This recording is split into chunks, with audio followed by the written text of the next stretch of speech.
राज्यात पुढील 5 दिवस पावसाचे असणार आहेत, तर किनारपट्टीवर बहुतांश ठिकाणी आणि घाटमाथ्यावर तुरळक ठिकाणी हलक्या ते मध्यम स्वरूपाच्या पावसाचा अंदाज हवामान विभागाने वर्तवलाय। सिंधुदुर्ग, रत्नागिरी, रायगड, मुंबई, ठाणे, पालघरला ऑरेंज अलर्ट देण्यात आलाय।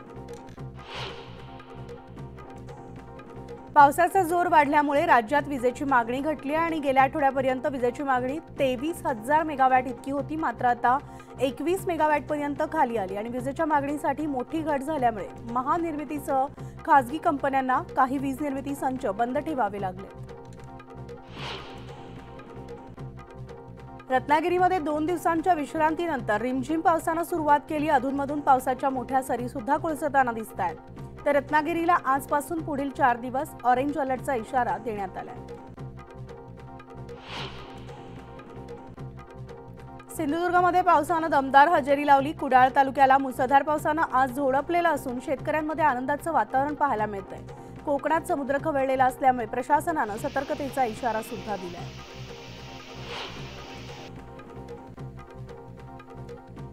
देवगड निपाणी राज्यमार्गावरील फोंडा घाट मार्गे वाहतूक आजपासून सुरू करण्यात आली आहे, तर गेल्या 5 दिवसांपासून या मार्गावर अवजड वाहनांची वाहतूक बंद होती, मात्र हा मार्ग आता सुरू झाल्याने वाहन चालकांना दिलासा मिळाला आहे। पवन आणि मावळ भागात चांगला पाऊस पडत असल्यामुळे भात लागवडीला जोमानं सुरुवात करण्यात आली आहे। पिकाला संरक्षण कवच असायला हवं, यासाठी शेतकरी पीक विमा देखील काढतायत आणि त्यामुळे आता पीक विमा केंद्रावर 1 रुपयामध्ये पीक विमा भरायला शेतकऱ्यांची गर्दी पाहायला मिळते।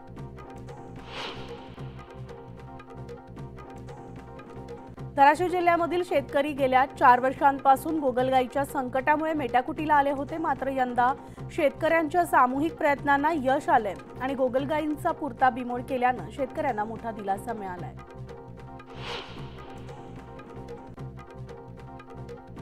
नागपूरमध्ये आज आणि उद्या मुख्यमंत्री माझी लाडकी बहीण योजनेचे अर्ज स्वीकारण्यात येणार आहेत। सुट्टीच्या दिवशी कार्यालय योजनेच्या कामासाठी सुरू राहणार आहेत। यासाठीची जबाबदारी जी आहे ती आता जिल्हा, उपविभाग आणि तालुका स्तरावर देण्यात आली आहे। मावळ तालुक्यामधल्या पर्यटकांच्या आकर्षणाचं केंद्र असलेल्या कुंडमळा इथं आता नवीन पुलाला मंजुरी देण्यात आली आहे। पावसाळी अधिवेशनात शासनाने 8 कोटींचा निधी मंजूर केला आहे, तर निधी मंजूर झाल्यानंतर प्रशासनातील अधिकाऱ्यांनी कुंडमळा पुलाची तात्काळ पाहणी केली आहे। एसटी महामंडळाच्या 87,000 कर्मचाऱ्यांच्या जून महिन्याच्या वेतनाचा प्रश्न अखेर सुटलाय आणि 2 दिवस सुट्टी असल्यानं 15 जुलैपर्यंत एसटी कर्मचाऱ्यांच्या बँक खात्यावर वेतन जमा होईल। एसटी महामंडळाला मे महिन्याच्या सवलत मूल्याच्या पूर्ततेसाठी 230 कोटी रुपये निधी वितरित करण्यास गृह विभागाने मंजुरी दिली। रविवारी रेल्वेच्या 3 मार्गावर मेगा ब्लॉक घेण्यात आलाय। ठाणे दिवा दरम्यान 5व्या आणि 6व्या मार्गावर, तर कुर्ला वाशी दरम्यान अप आणि डाऊन मार्गावर, तसंच मुंबई सेंट्रल माहीम दरम्यान अप आणि डाऊन जलद मार्गावर हा मेगा ब्लॉक असणार आहे।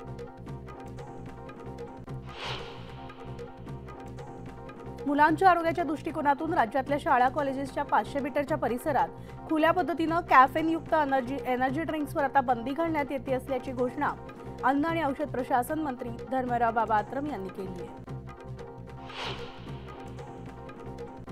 चंद्रपूर जिल्ह्यात शाळा आणि महाविद्यालय नियमित सुरू झाल्यापासून विद्यार्थ्यांची आणि प्रवाशांची संख्या वाढते, मात्र अनियमित बस सेवेमुळे विद्यार्थ्यांना उभं राहून दूरचा प्रवास करावा लागतोय आणि बस भरल्यानंतर विद्यार्थ्यांना बसमध्ये न घेतल्यानं त्यांना शाळेला मुकावं लागते। त्यामुळे शासनाने याची दखल घेत योग्य ती उपाययोजना करावी अशी मागणी केली जाते।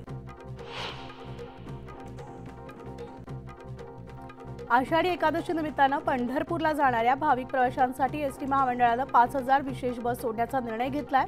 तर या बसेसमध्ये 75 वर्षांवरील ज्येष्ठांना मोफत प्रवास देणार असून अमृत ज्येष्ठ नाविक योजना, महिलांसाठी 50% तिकीट दरात सूट देणारी महिला सन्मान योजना यासारख्या सगळ्या सवलती लागू होणार आहेत।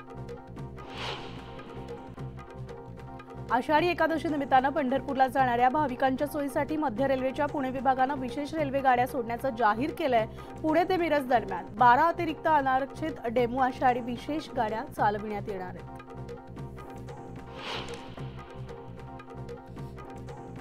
विधान परिषद निवडणुकीमध्ये सत्ताधारी महायुतीनं बाजी मारली। महायुतीच्या 9 उमेदवारांचा विधान परिषद निवडणुकीमध्ये विजय झालाय आणि महाविकास आघाडीला धक्का बसलाय। तर विधान परिषद निवडणुकीमध्ये भाजप नेत्या पंकजा मुंडेंचा विजय झाला। पंकजा त्यांच्या विजयाचा आनंदोत्सव साजरा करण्यासाठी त्यांचं कुटुंब हे विधान भवनात दाखल झालं आणि या विजयानंतर पंकजा मुंडेंच्या समर्थकांनी एकच जल्लोष केला। विधान भवनामध्ये जयंत पाटील आणि अजित पवारांच्या भेटीने अनेकांच्या भुवया उंचावल्या। विधान परिषद निवडणुकीदरम्यान दोघे जण आमने सामने आले। यावेळी दोघांनी हस्तांदोलन केलं, पण दोन्ही नेत्यांमध्ये दबक्या आवाजात चर्चाही झाली। तर विधान भवन परिसरात जयंत पाटलांच्या भेटीनंतर संजय राऊत आणि अजित पवारही आमने सामने आले। यावेळी दोघांनी हस्तांदोलन केलं आणि त्यामुळे अनेकांच्या भुवया उंचावल्या। शिवसेना ठाकरे गटाचे खासदार संजय राऊत आणि मंत्री चंद्रकांत पाटील यांनी विधान भवन परिसरात एकमेकांची गळाभेट घेतली आहे। तसंच दोन्ही नेते हास्य विनोद करताना दिसले। आपण पुन्हा एकत्र आलं पाहिजे असं यावेळी राऊत म्हणाले आणि चर्चांना एकच उधाण आलं।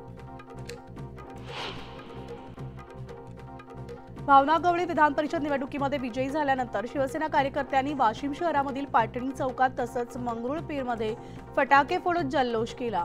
मुख्यमंत्र्यांनी त्यांचा शब्द पाळल्याचं शिवसैनिकांनी म्हटलंय।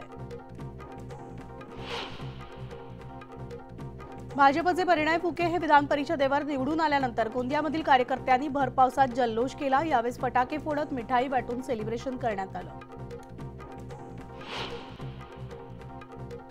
विधान परिषद निवडणुकीमध्ये भाजपच्या सगळ्या उमेदवारांचा विजय झाल्यानंतर पिंपरी चिंचवडमध्ये भाजप कार्यकर्त्यांनी आनंदोत्सव साजरा केला। मोरवाड येथील पक्ष कार्यालयासमोर फटाके फोडत रस्त्यावरून जाणाऱ्या नागरिकांना पेढे भरून कार्यकर्त्यांनी जल्लोष साजरा केलाय।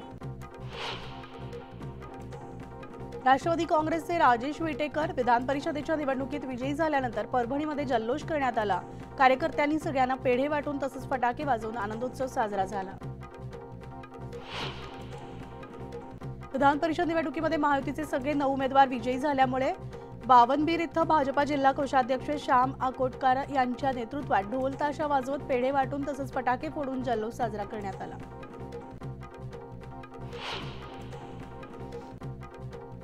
खान्देश मराठवाड्याला जोडणाऱ्या जळगाव छत्रपती संभाजीनगर राष्ट्रीय महामार्गावरील पहूर येथील रखडलेल्या वाघूर नदीवरील पुलाचं काम पूर्ण होण्यासाठी आता नागरिक आक्रमक झालेत आणि आक्रमक नागरिकांनी रास्ता रोको करत पुलाचं काम 1 महिन्यात पूर्ण करण्याची मागणी केली आहे।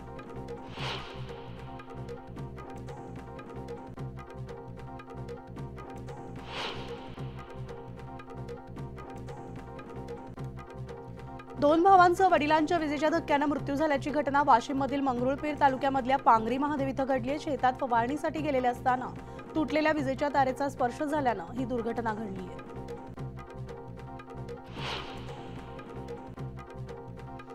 राजधानी दिल्लीमध्ये अनेक भागामध्ये मुसळधार पावसाने हजेरी लावली, त्यामुळे अनेक सखल भागात पाणी साचले। दिल्लीतील बारापुल्ला उड्डाणपुलावर सुद्धा पाणी साचल्याचं पाहायला मिळतंय।